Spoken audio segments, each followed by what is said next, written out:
Cindy Blathu's farewell party. Her fellow colleagues bid her a last farewell as Cindy Blathu bows out.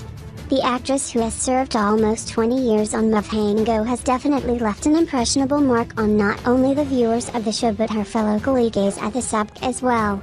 Here are just some of the pictures of Cindy Blathu and her fellow cast members and crew at the SABC offices. Raphael, Cynthia Shange and Cindy. Her on-screen husband Brian Timba had some very kind words to say about his on-screen wife. "The joy I've had working with this being, very humble, a person of integrity and order. I call you a friend. I will miss you, I will miss our chats, but I know our paths will cross again. One of the greatest people I know and I've worked with.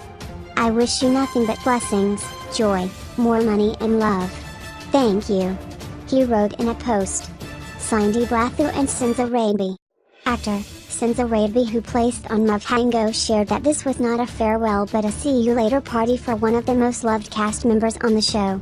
And the love and appreciation for Cindy continued throughout the day. Everyone wants a piece of Cindy.